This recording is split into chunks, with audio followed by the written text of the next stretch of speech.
There is a feeling that visits almost every human being, usually late at night, usually in silence, usually when the world has gone quiet enough that you can hear your own thoughts getting louder. And that's when we realized we weren't alone in the dark. It is not quite grief. It is not quite scary. I don't know. It is something older than both. A pull towards someone who is no longer there. A need to speak when there is no one left who can answer. You may have felt it standing at a grave, or sitting in a room that still smells like someone who is gone, or in the middle of an ordinary night when the lost suddenly rises up again without warning and your mouth opens before your mind can stop it. You say their name, maybe out loud, maybe just in your chest, and the silence that comes back does not feel like nothing. It feels like something, like the air shifted, like the dark leaned in just slightly. You are not strange for doing this. You are not broken. You are, in fact, doing something that human beings have done for at least 40,000 years, possibly longer. And the reason ancient humans did it was not because they were primitive or confused or desperate. It was because they understood something about the dead that we have since been trained to pretend we do not still believe. They whispered to the dead at night because night was the only time the dead could hear.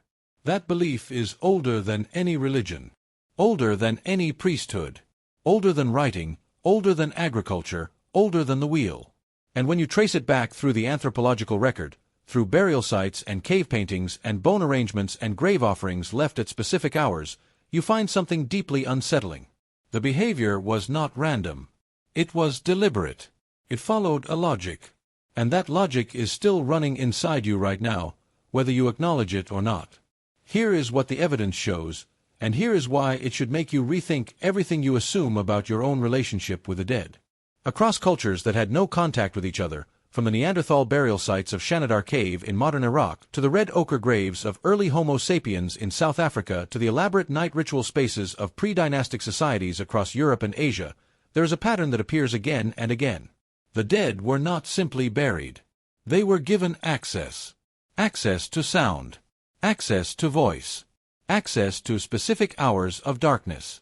At La Ferrassie in France, Neanderthal graves were dug at angles that oriented the body toward a particular position of the moon.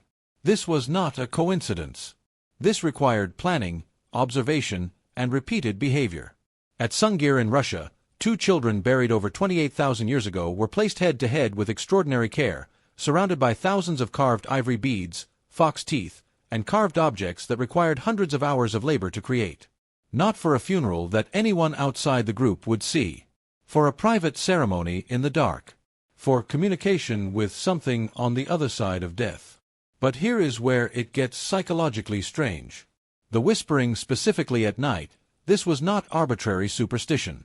These early humans had developed a coherent cosmology of consciousness in which the boundary between the living and the dead was thin in the dark. Not metaphorically thin. Functionally thin. They believed, and possibly experienced, that the dead were more present in darkness because darkness was the medium the dead moved through. Light belonged to the living. Dark belonged to those who had crossed. Think about what that belief does to the human nervous system.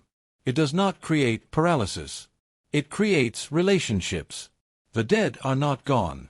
They are shifted. They are somewhere else in the same world, accessible at specific times, through specific behavior, through the specific lowering of the voice that happens when you speak to something sacred. The whisper itself was not incidental. This matters. Across archaeological and ethnographic records, ritual communication with the dead was almost universally soft, low, breath-close.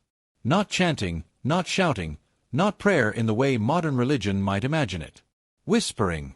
And researchers who have studied the acoustics of ancient burial sites have found something extraordinary. Many of the locations where ritual activity appears to have occurred, caves, alcoves, specific chambers near graves, have unusual acoustic properties. They carry whispered sounds in ways that normal speech does not. A whisper in these spaces travels. It seems to move toward rather than dissipate.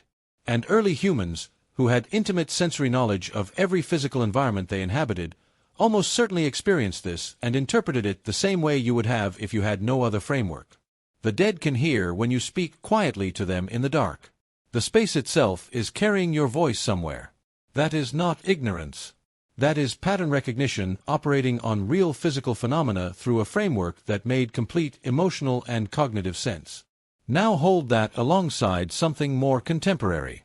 When researchers study modern grief behavior across cultures, including cultures that are otherwise secular and scientifically literate, the most commonly reported private experience among the bereaved is speaking to the dead. Not believing in an afterlife. Not performing religion. Simply speaking. Quietly. Often at night. Often in a room where the person once lived.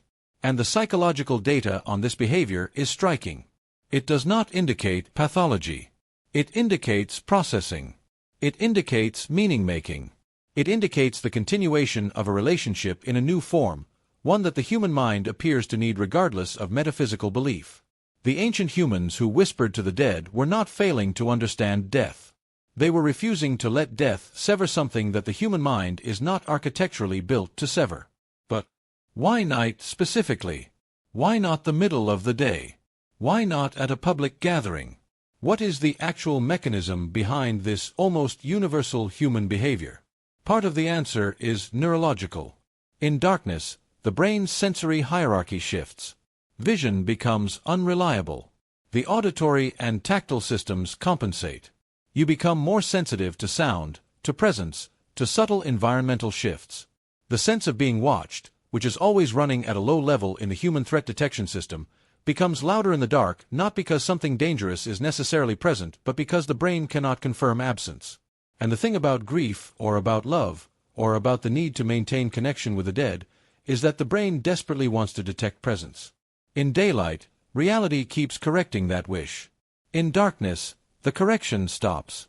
The felt sense of presence becomes possible in a way it cannot be in full light. Ancient humans were not imagining this. They were navigating it intelligently.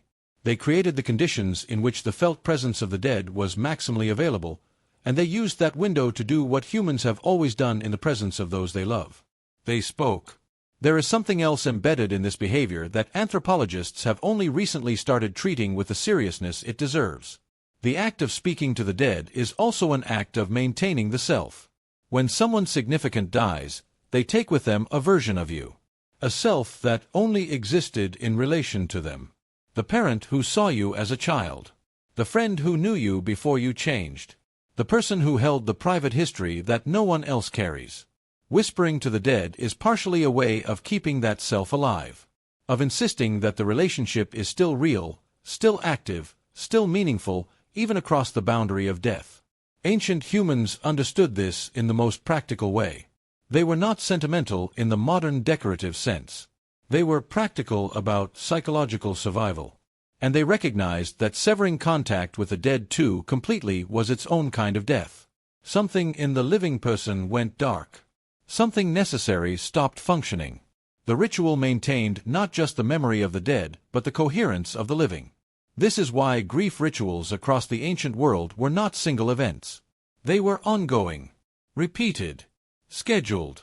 The grave was visited not once but repeatedly, especially at night, especially in the weeks following death, especially at transitions, seasons changing, harvests arriving, children being born. The dead were consulted. The dead were updated. The dead were spoken to as if they remained participants in the life of the living, because in the psychological architecture of the community, they were. The modern world has given us many things. It did not give us a better answer to death. It gave us efficiency. It gave us speed.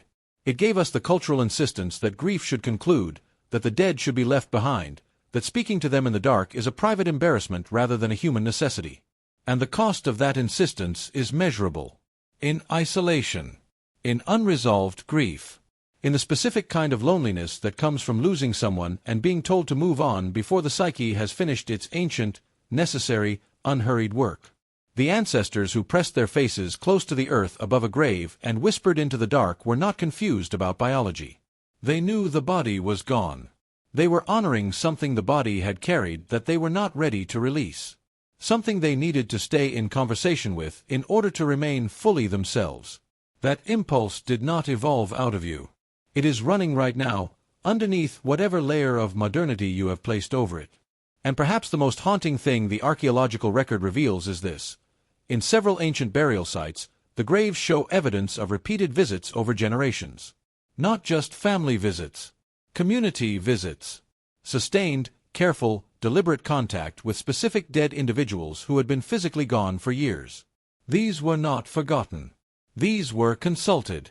These were still part of the community's living conversation. The dead sat at a table that had no physical chair, and everyone in the group knew it, honored it, whispered to it. We lost that. Or we hid it. Or we told ourselves we had outgrown it. But it is still there in the quiet of the night, in the breath before a name that no longer has a body, in the way the dark sometimes feels like it is listening. If you have ever whispered to someone who is gone, you were not losing your mind. You were doing something 40,000 years of human behavior recognizes as essential. Something that cannot be fully explained by biology or theology or anthropology, only by the specific ache of being a conscious creature that loves, and loses, and refuses, in the private dark, to stop speaking. What have you said in the dark that you have never said out loud to anyone living? That question is not rhetorical. It might be the most honest thing about you.